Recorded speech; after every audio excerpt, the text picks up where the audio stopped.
What's up, guys? Welcome to Daily Dose of Reddit. This is your host, Zach, and today's subreddit is r/ChoosingBeggars. This story's called My Japanese Bosses Are Real, Choosing Beggars. Choosing Beggar 1.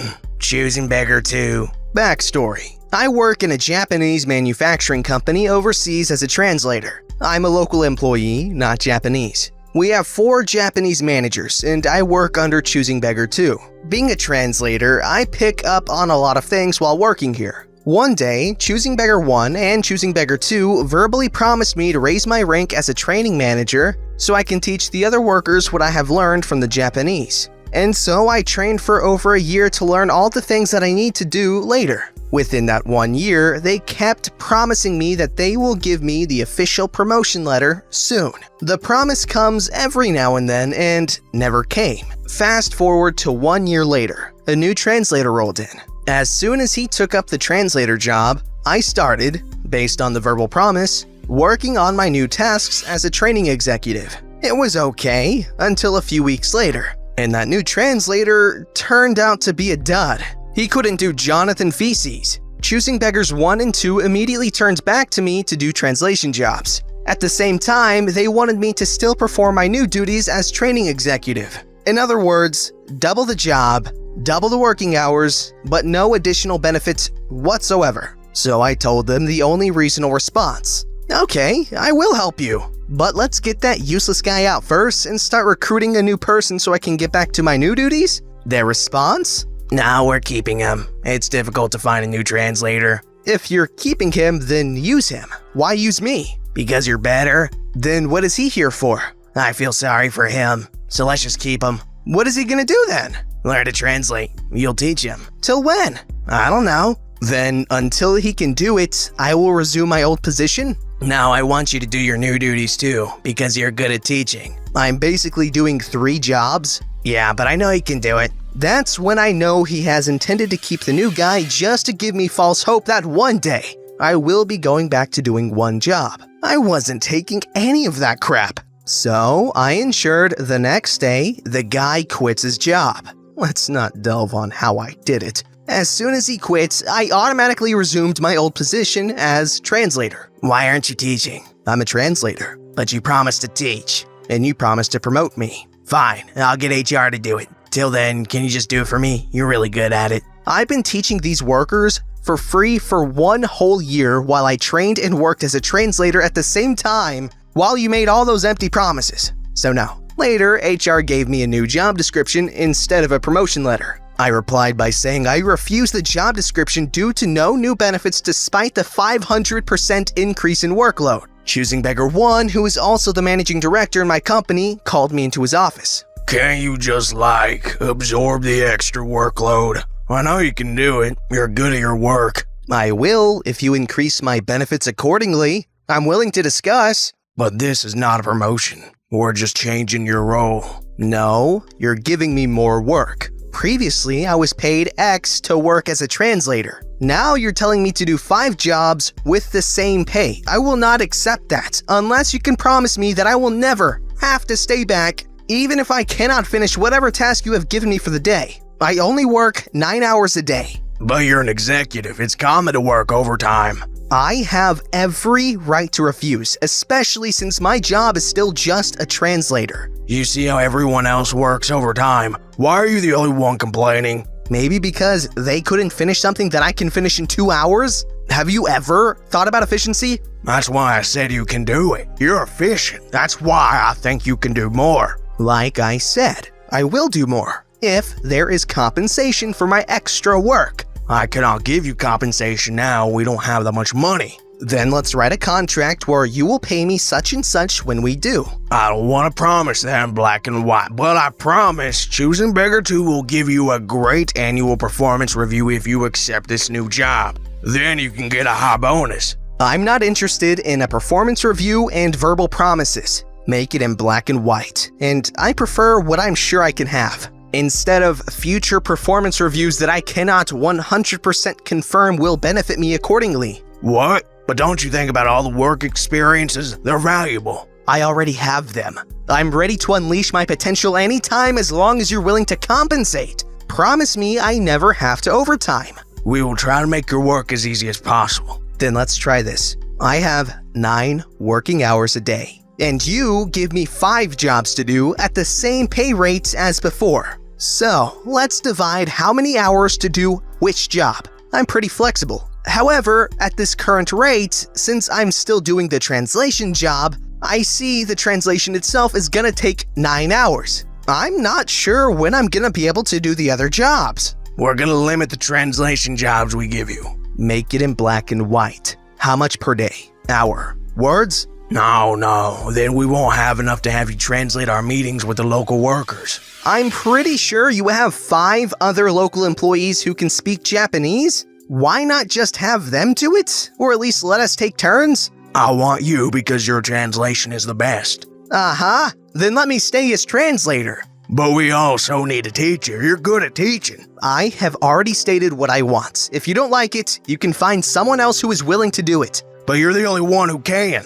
As long as I don't sign the new job description, there is nothing you can do to me. And remember, you are in my country. I know our labor laws better than you do. You're not in Japan anymore where you can pressure anyone into suicide with your crazy working culture. Then I left the office. I actually have more stories on these Japanese bosses, but they're not Choosing Beggar related, so I will post them on r/rant or something. Sorry if it's boring. No, I found that really interesting because it was a lot of dialogue and it was actually well written, so I thank you for the good read because it was long. Not that I'm complaining. Man, you are in an amazing position to negotiate here because they obviously really need your skills because you obviously have a very hard to find skill set, and that is good, so you can probably negotiate yourself a hefty paycheck if you do your crap right. This story's called, Want to Make Up Your Own Price? Have fun explaining to your client why these video clips have to be removed from a completed video that's already been in use for 2 years. So, a large advertising agency in town emails me saying they are renewing a song license for a video they made for their client, and the agency asks me if they need to renew these time-lapse shots since I didn't specify the length of the license in the invoice. I ignore the email for a few days because my contract over at the agency is a pain to deal with. He emails me again and says, Hey, just making sure we are good and don't need to pay any extra to keep these time-lapse shots on the video. I respond and tell him, no, per your email 2 years ago on MMDDYYYYY, you said this was for a 2-year license. So if you want to renew all 20 of these shots, it'll be $2,000 just like before. This is a heavily reduced price since it was originally supposed to be an internal video. He responds with, No, we made a shorter version of the video and only used 10 shots, so it should be $1,000, right? I say, yes, if you only use 10 shots, it would be $1,000. Just send over a screenshot of what shots you used or a copy of the video and I'll list out the names of the shots on the invoice and give you a license for another 2 years. So, some backstory. 2 years ago, this guy tried to get 79 time-lapse shots I spent a year and a half creating. For free. No, this is a large ad agency in town I live in. He should know a rough cost for these shots. He initially tried to justify getting these shots for free because I would be increasing my taxes since the city would be ultimately paying for them. He wanted them re-rendered without a watermark and offered to pay me $200 for about 40 hours worth of work and render time. Obviously, I turned that offer down, and later we agreed upon a heavily discounted price for the 20 shots he actually wanted. At this point, I no longer trust anything this client says. Fast forward one last time to today. Hey, hope you had a good holiday. Just wanted to wrap this renewal up. I think these terms are much more agreeable. Yeah, they are much more agreeable for you, not me. I'm just trying to get you paid.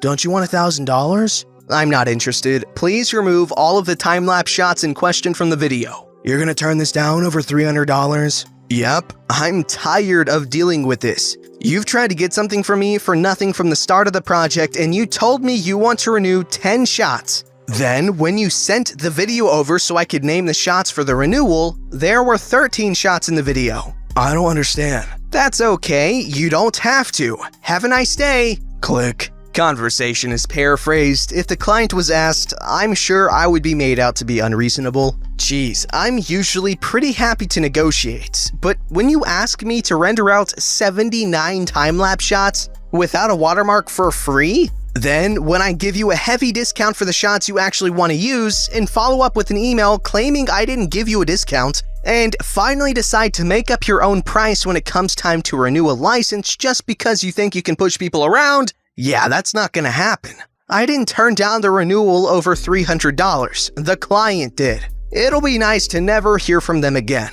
I'm sure I'll have questions as to why I'm trying to charge so much. Each time-lapse shot takes between 15 minutes for the shortest shot and 6 hours for the longest shot. Sometimes when I go out to shoots and once I render the shots, I'll realize there was something that didn't happen. Like a drawbridge never cycled, so I'll have to shoot it again another night. Each time I go out, I probably bring at least $8,000 worth of camera gear with me. The computer with the software required to render each shot cost at least $4,500. Also, if I add in the cost of having a car, gas, insurance, and paying me enough to be able to make these shots, it's not particularly cheap to make this stuff. Update. President of ad agency called me up today and was very polite. Offered more than I originally requested, turned down a higher offer, and agreed upon original price. President said he will speak to the employee. I have a new level of respect for the agency. First of all, respect to this guy for making it into the photography business. It's pretty hard to get into as far as I know. And honestly, he handled that very well, considering all that goes into that. But honestly, okay, I'm probably missing something, but why would you not have a render with the watermark and a render without the watermark? You know, so you could charge people a little bit extra for the render without the watermark. I don't know, that just seems like an oversight to me.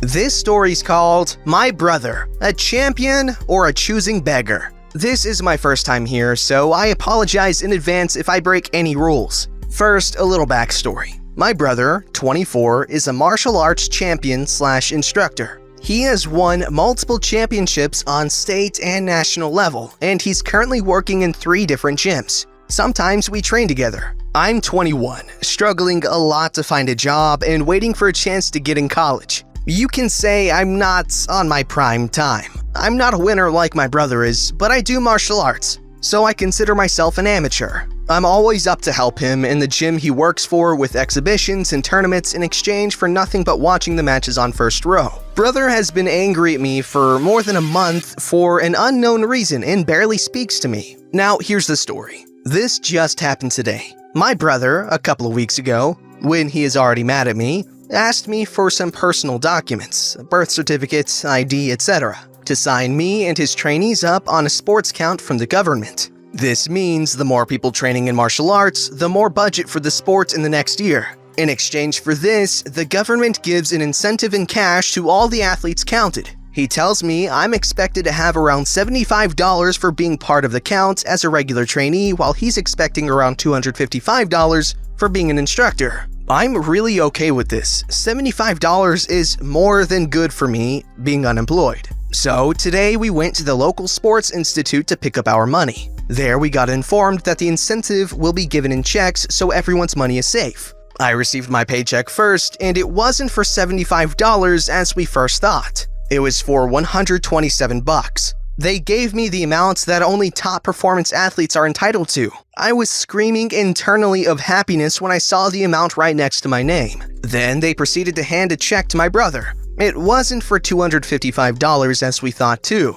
This time it was less, but it was still really good cash for practicing a sport you love. $178. Not bad in my opinion, but my brother didn't like any of that. He was really furious about the big cuts on his money. When we got back home, we have a conversation that went exactly like this. When you turn that check into cash today or tomorrow, keep 50 for yourself and give me the rest. Wait, what? Why? Because things are like this. But that's less than you told me I was getting in the beginning.